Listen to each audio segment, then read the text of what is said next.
Okay, we will go ahead, and if you'll bow your head, we'll start with an invocation. Father, thank you for this day. And Father, we thank you for the opportunity to serve. Father, we lift up our first responders, that you would keep them safe. And Father, just be with us as we make the decisions. In Jesus' name we pray. Amen. Amen. All right. Consider interlocal agreement with Odessa College for radio communications. Chief Gary. This is, again, what we've had three previous interlocal agreements with other agencies. This is Odessa College Police Department asking to come onto our radio system. For the 6-year total, they would pay us $9,600. They have just a few radios that they want to hook up, and that would bring them onto our radio system. Hopefully, within the next few months, we would see the county come onto the system, and that would be all the local agencies on the system. Great. Everybody good with it? Chief, is the county going to come on our, I had made notes when you met with us before Yes. that they were going to do a different system. No, ma'am.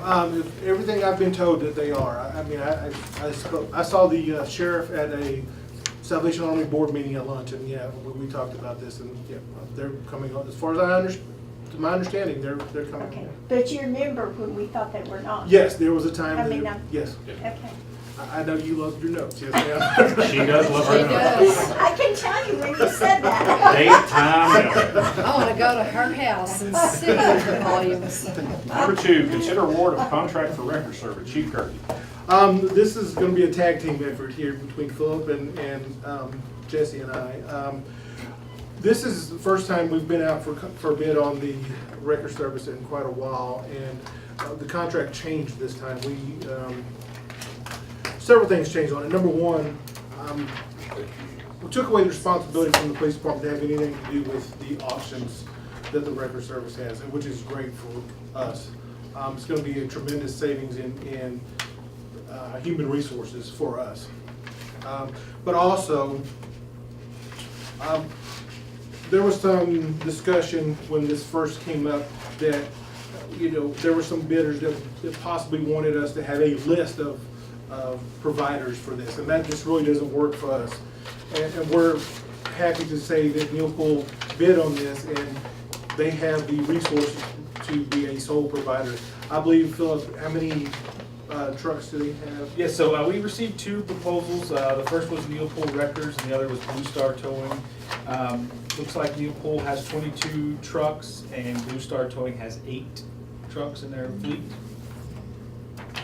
As it relates to the cost analysis that we looked at within the bid packet, Neilpool was overwhelmingly cheaper than Blue Star Towing. They did have a higher base fee, and then they also had a mileage rate that was charged for each tow. Neilpool, of course, as we stated, was lower, but within their RFP, they're also offering to tow any light city vehicle for free. So if a police vehicle goes down, Fire Tahoe, any of the white fleet trucks go down, they'll tow those for free. So that was a benefit that we saw there as well. So overall, I think with the costs associated and the resources, Neilpool overwhelmingly is the choice that we recommend to council. Okay. Any questions? Sounds great. Thanks. See y'all later. Item 3, consider award of bid of 2019 seal coat for launch. This is our annual street maintenance program, and we use 2 projects, seal coat and rejuve. We'll talk about the rejuve. So we had 2 bidders for this project, and the low bidder was Ronald Wagner in the amount of $1,498,015.41. We are doing approximately 626,000 square yards of major and local streets, which is approximately 31 linear miles. Are the rocks coated? Yes, we are using pre-coated rock. We had problems in the past when they seal coated and they didn't have pre-coated rocks. When they laid it down, they put the rocks over it and the rocks would come loose. But if they're pre-coated, they stick. And so that's when you'd see the lines where the tires were. So, everybody good? And this is we budgeted this. Yes, our budget was $1,650,000, and actually it is less, so we can do more streets. So you're talking about this area, correct? We are doing this year, we are doing the red ones, which is this area Okay. and this area. Okay. So, just as a question, when this says that, I mean, did we actually budget this $1,498,000 or did we budget $1,650,000? 6,650,000. So how come these say that there's no difference between the budget and the actual cost? Didn't we really pick up $150,000?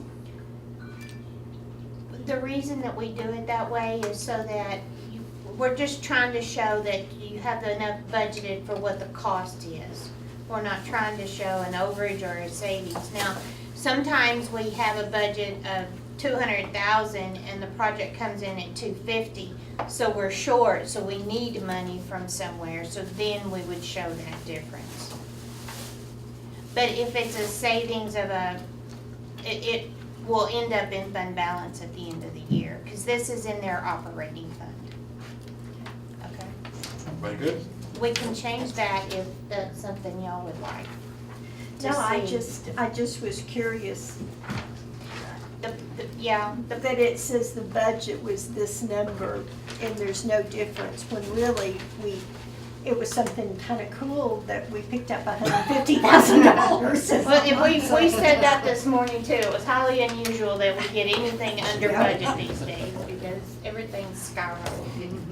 All right, number 4, considering award the contract for 2019 pavement rejuvenation. Siobhan, you want to describe It's the would you describe what that is in the process and how that's different than the seal coating, please? Well, seal coat is actually a layer of asphalt and rocks on top of it. Rejuvenation is actually, I have 2 samples here. Please. You can pass them around, Siobhan. Are they? Oh, okay. Keep them in. Fill the hole. Yeah, I'll do mine.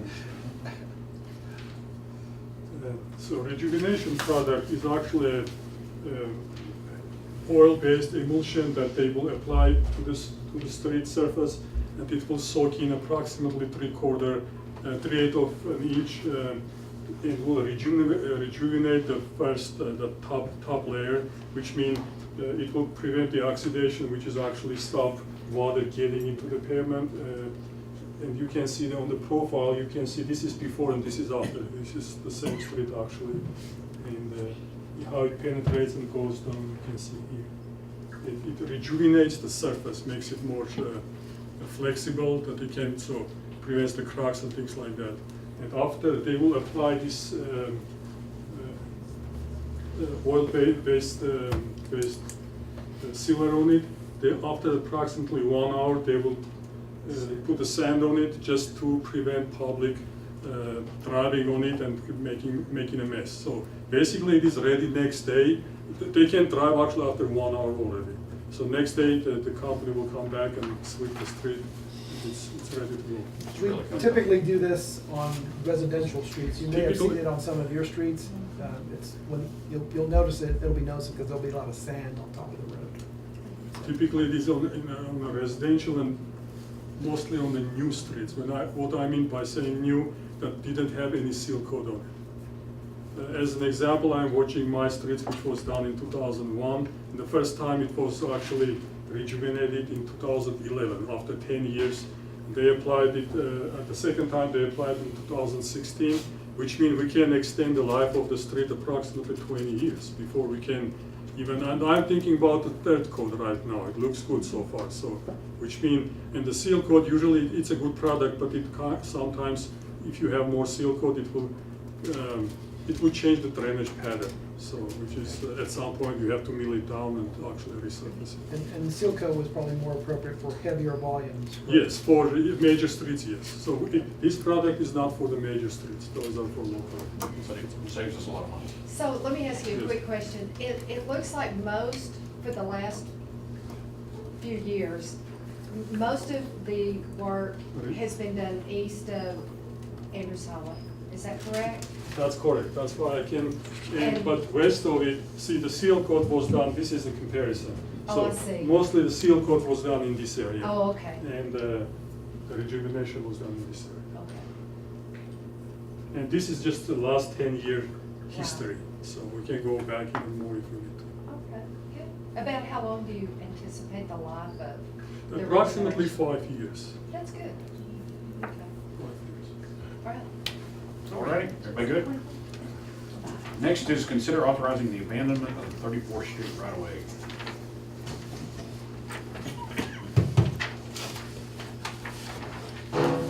There was a request from Night Machine and Service. They have requested to abandon this section of the roadway. And we did some traffic study. We have another roadway here, which is 33rd and 38th. So we don't really see a need to, I cannot say that, but the abandonment is not really impacting any traffic flow in this area. So we are abandoning this roadway, but retaining the utilities because we have a water line in And what's the plan by Knighton Services to expand the facility? it. Yes, which is this business. They are not expanding. They are going to use this one for loading, unloading. So they are not putting any building on top. It stays as a street, but they will fence it, will be fenced off. I had a question.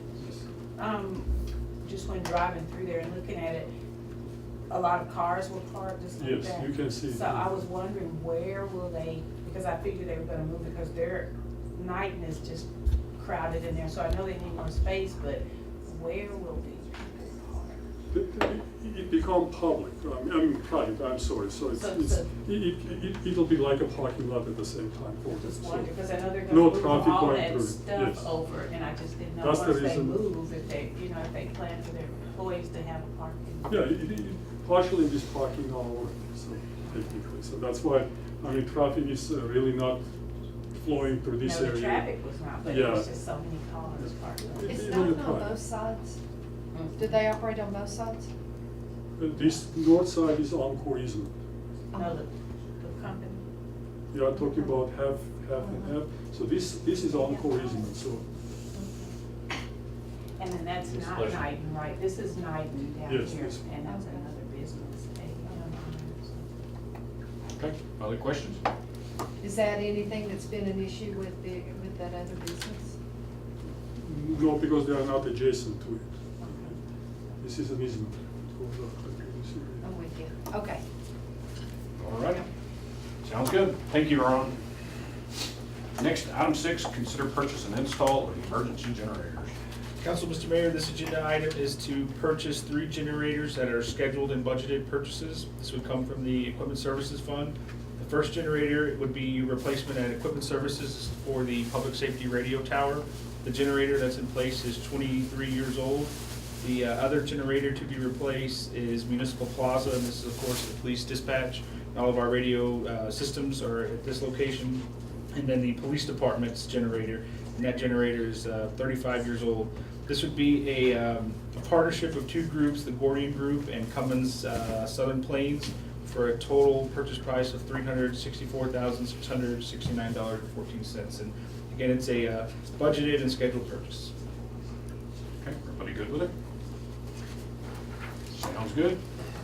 Item 7, consider approval of the Ector Theater Can you lease. get Toby in some? Yes, sir. Is this where I say, I have a comment on Just one chair, push back. that? You can sit down. They already know we're gonna approve it, is that why we already have the check in and we can see the actual check? Yes. Alrighty. Yeah, well, you still have, you can still say no and we would refund that, but typically when they offer that, they offer not just the fact, they don't come in and just tell us they want us, they also bring us a check for the value of that property. And we determine the value by working with the appraisal district to get the value of the property. Okay, he just has his notes on his computer. Oh, okay. If you ask him, just put them back. Put it there if you need to look at Councilmember Dean is pushed away from the table, so she will not be participating in the discussions. We just had our ethics ordinance. She's a little paranoid right now. All right, Michael. Yes, council, this item is, for your consideration, will be a lease with the O's for the operation and maintenance of the Ector Theater. The council may recall, if you don't, we also have an agreement with Toby and Sandra, or their company, official rather, for the operation and maintenance of the conference center. So this lease mirrors that lease. They will be responsible for not just certainly the operations, but the maintenance of the facility as well. This is, as I mentioned, similar to the conference center lease, so they will run concurrent. They may start a little differently in terms of, because the conference center will be completed before the Actor Theater, but they will terminate at the same time. Toby and Sandra are here to answer any questions that you may have about their operation of the facility. But this is just consistent with our previous arrangement for them to run the conference center as well. Would y'all like to comment at all? Well, Jared, our son, he's the manager, so. You're the manager. And Peggy's probably the most ethical person I know about. I agree. Thank you. Are there any questions? Okay, anybody, everybody good with it? That was easy enough. Well, okay, for, Just tell us. tell us Yeah, something. yeah, y'all want to Tell explain? yeah. So we're slated to open 2020, I guess you guys know that, and then that's January, and right now we're programming for 2020, and we're doing comedy, mix of music, a lot of different types of music, and then we're gonna have some keynote speakers as well, and we'll also take community demos.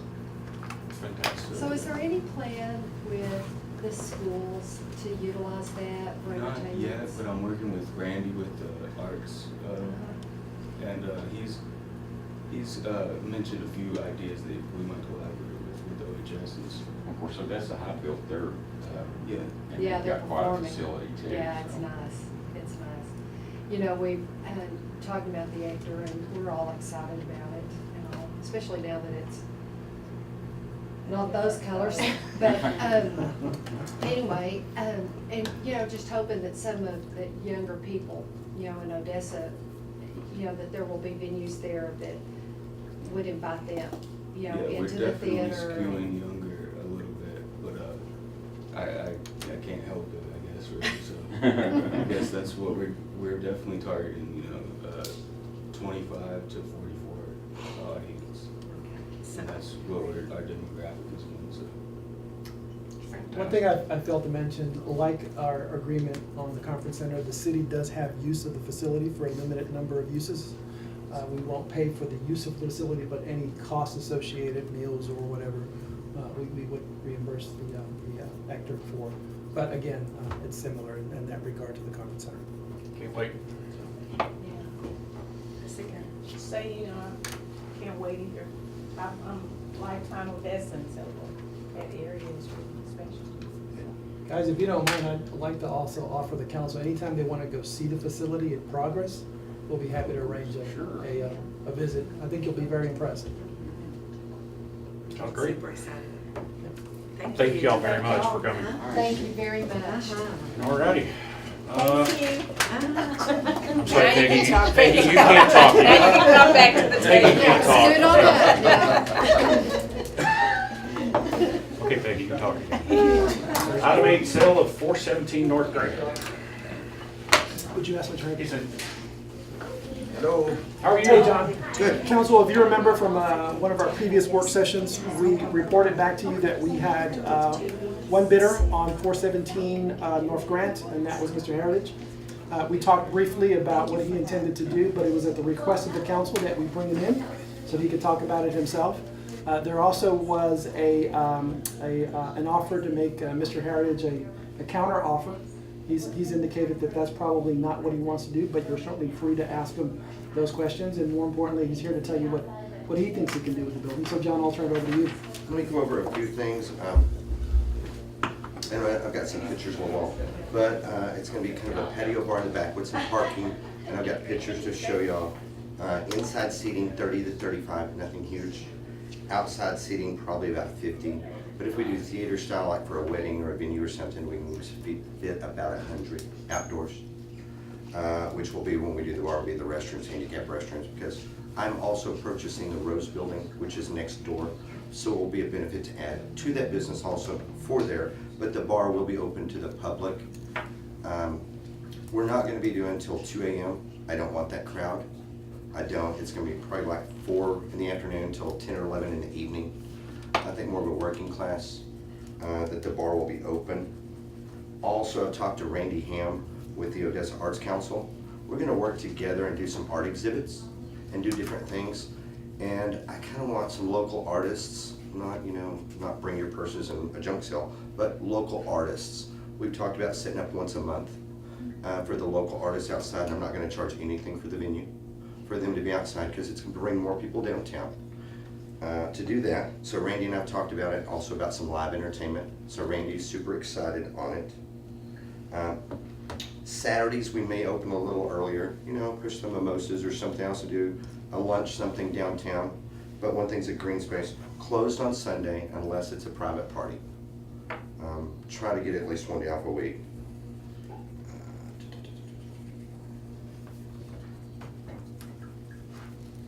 Also, Mrs. Pena with the Montessori School. Last year we did, year before last, where the Montessori School did their art exhibit from all the kids, and all the money went back to the school. They're moving it this year to the Rose Building because we've kind of went way over capacity, which probably should have been in my current building. So now we've got room for all the kids and doing different stuff. I'm super into downtown. I live downtown. I live on 12th and Texas, been there 20-something years. I moved my real estate office downtown. And when we move into the Rose Building, I will be leasing my office out. We've already got currently the Oafs. They have leased 3 offices in my office for the general manager, catering manager, and their marketing manager. So they're in our office also. So we try to work with whoever we can downtown, and I really push downtown. So a couple things. I only brought, I didn't know there'd be so many people. So take one down, We'll pass it share. around. We'll share, And I'll go we'll through the share. pictures as we go.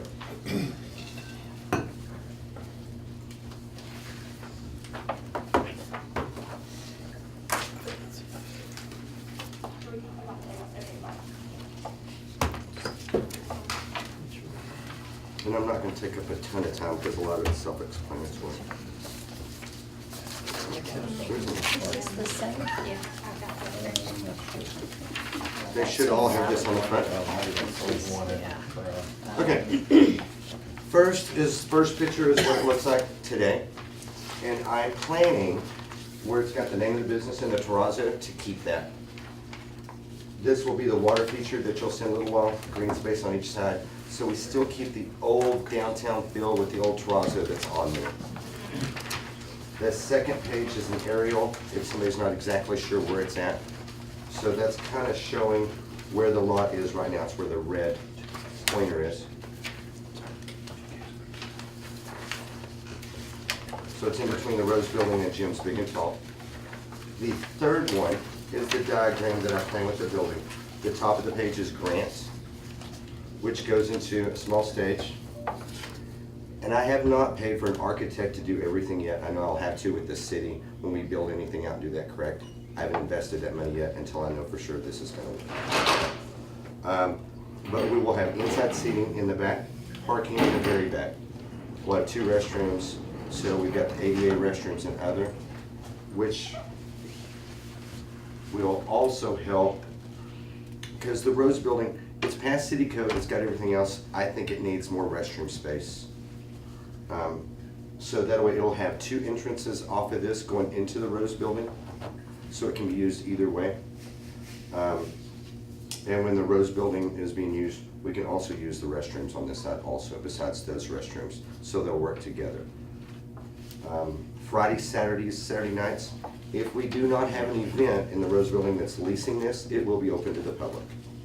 But a lot of them start later, start earlier, so we'll work with it. And if the venue rents it, they rent it. So John, you won't be open during the week? I'm sorry. you Yeah, said- we are gonna be Oh, I'm open. sorry. Yeah, unless we have a private party and it's closed to that, but most of the time, yes. Okay. Because with what I'm spending doing, I gotta have revenue every day Yeah. from somewhere. Something's gotta come in. And that's what we're planning. Also, future plans, you've all been in the Rose Building, you know the back room where all the equipment is and the bar equipment.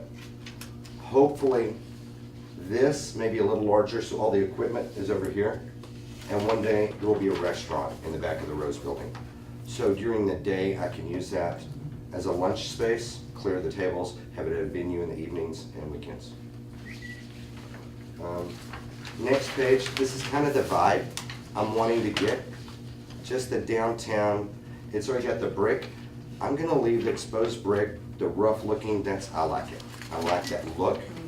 The tables will be similar to this, wood top with the metal chairs. Next picture, this will be what is facing Grant, similar.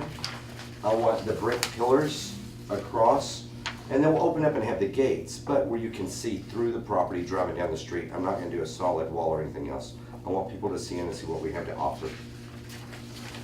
Next one, kind of the inside vibe is kind of, I want a rustic vintage, old downtown Odessa feel.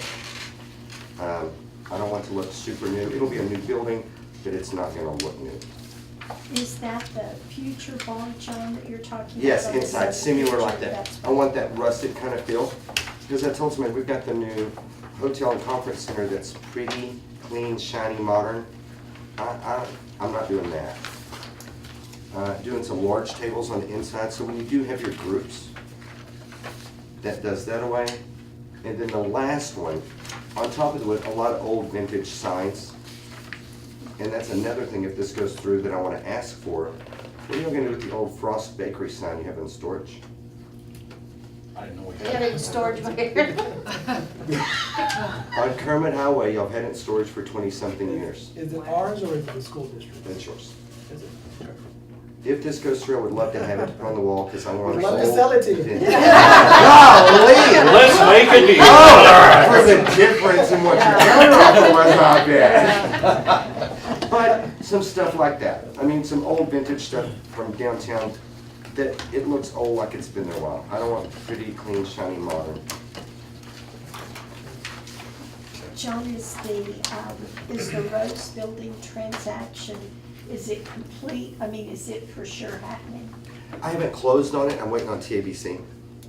But, I mean, It's if going we through. made- I'm If we purchasing. made this sale predicated on the close of the Rose Building, that wouldn't be a problem Nope. to you? I'm gonna make it, I'm gonna go forward with the Rose Building with or without this. I'll be successful one way or the other. Yeah, that is what I was saying. I was saying, we wouldn't, if we said that we couldn't sell you this empty lot until you had, it's predicated, Oh, that yeah, sale on definitely. the Rose Building. And Because whoever has the Rose Building, I mean, I obviously. agree, they should go together. Oh, and that's fine. We plan on closing, it's the state of Texas and TABC. They said it could be this long, and since I have a previous liquor license, it said it's gonna go faster. And then I don't know what's happened in Austin. No license have moved in 30 days because they're working on some enforcement of something else. So, 2 people just got them in Midland, it was on the headlines this morning. yeah. So maybe they're back to Yeah. working. So we're working on that. So we're probably 15 to 30 days is what I'm estimating on taking over. Yeah. Okay, any questions? Philip, remind us how much we have into the facility? 138.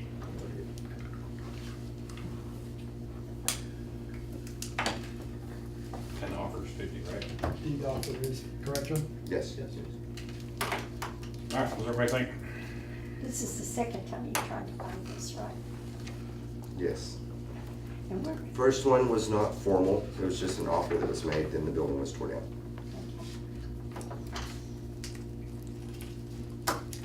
Yeah, this group's quiet. No, what? I think it's a good investment. And I feel like the 50,000 is a reasonable offer for this lot. Granted, it's not going to provide a tax revenue that we really want, but I think it will start the atmosphere of what we do want for the downtown area.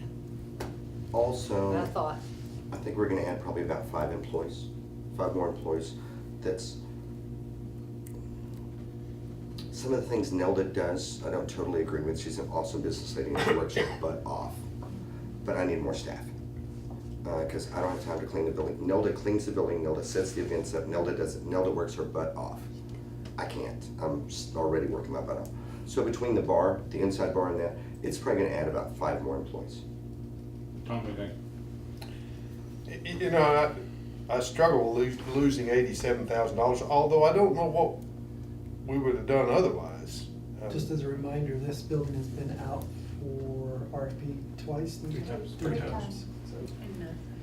So, the space, the empty lot, The there empty isn't a space. building on it. Yes, Yeah. ma'am. I think our investment here would be an early start into setting the tone for downtown. I like what he's done. You know, I like what I see here. Whether it happens this way or not, I don't know, but it sets the tone for making downtown a place to go. Mark, what do you think? I think he has some great ideas. I love this. And I think he has some great ideas, and I agree with Tom that we've got to start somewhere, and it's been out. Obviously nobody bid on it. No, wait, we mean everybody's wanting this property. Everybody's wanting. Peggy, what can I? I know, but Well, it's a. I've got a couple of questions. Is, the only thing I'm wondering about is, are we setting a precedent for selling other things we have bought at deep discounts? Let me tell you that every time someone comes to me wanting to buy our property, my first goal is to make the city whole. So whatever we've got into, it's typically where I start at. But clearly, that's not Not- always that's possible. That's not the, yeah. I mean, but so what we are saying is that we have the latitude in the future to sell at a discount. The city doesn't have to be whole on every deal. Yes, that's Are what we- we're saying. That's what we're saying. And- And that's, if I may, that's also the beauty of the RFP process, because price isn't the only consideration. It is what is the value of that particular business or purchase mean to downtown? If it meets the partial goal to bring people downtown, I think that also has a value there. That's not necessarily tied to just specifically the price. And part of it is, we're still early in the process. Mm-hmm. Once that convention center opens, we've already seen prices go up. Prices are gonna go up again, because that's gonna generate the excitement to bring people down there. And that's when, I think, when you're selling something, you're gonna get more for it. But I You think know, there's advantage of having this in earlier. Of course, for me, A $60 medium. we the city made the choice on tearing that building down. And that's where a tremendous amount of the Yes, cost came yes. from. And so, you know, that was the city's decision to do that in the best interest of whoever was coming in. So I kind of see it that we absorbed some of that cost ourselves. And so if there's an expectation that we're gonna sell that lot for $135,000, I don't see that. No, I don't see that either. I think the offer is reasonable for what's down there. But I've had a lot of people say that what is the city willing to do with all these lots, all these buildings that they have bought? And are they willing to negotiate?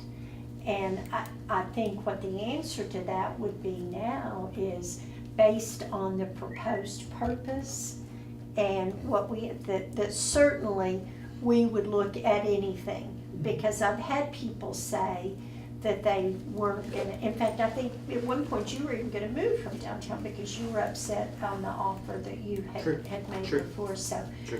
I think this is a positive thing, is what I'm saying, as long as we realize that we are setting a precedent that does allow us to negotiate on all, because we own quite a bit of property now downtown, on what we can do with it. Which begs the question, can we expect the same thing from the Rio? We don't. We don't own the We don't real. know. They offered to Pick give your it to favorite. us, but it was gonna be $180,000 in abatement. So The they Rio give it has to you sold. for a certain amount, I'll let you go. Oh, really? The Rio has sold, private investors have purchased it, they plan on putting a bed and breakfast and an art studio in it. Oh, that's awesome. Are they gonna be able to keep that wall with the mural on it? I do not know. Well, you pick your property, I'm just saying, Yeah. are we gonna be faced with this every time there's a dilapidated theater or whatever? I'll give you, well, what you've done, what the council has done in the past, for example, with the Torchy's Tacos site. What the council chose to do at that time was to provide the property with the expectation that there would be an investment of, in that case, at least $2 million and the creation of 60 jobs. So I think you have some flexibility depending on the site and what you want to see on that site to make a determination. as to whether it's solely based on price or price and the combination of an overall value. And also, I think there should be a premium on things like restaurants and bars that tend to bring people to a downtown location, as opposed to, say, a museum or something. So. A premium, meaning that the discount, that should be more discounted because. There should be some value added to that. Gotcha. Mr. If I may mention something, so I think Gary and I were looking at each other when this conversation started. So as it relates to just selling the property, so if John just came and decided that we wanted to sell the property to him, we could not sell it to him as a city below market value. But since we went through a competitive bid process and that bid has been equal for everybody, we can sell the property below fair market value. So that's when the city does have the ability to go below that value. Thank you. And That's then- helpful. And one other thing too, you have adopted a written downtown economic development incentive plan, which specifically authorizes the council to provide incentives like discounts. So you're not so much creating something that can be used against you in the future for other areas. You're actually fulfilling the specific goal of downtown. And one way of looking at it is you started off with Torchy's as the first guy in, and he got the best deal. Now it's the second guy in, and he's getting it, he's buying it, but at a little discount. And so I would think the third buyer would kind of be following that idea. And competition's gonna drive the price up. Right. When they decide, oh my, whoa, something's happening here, we need to get in on it.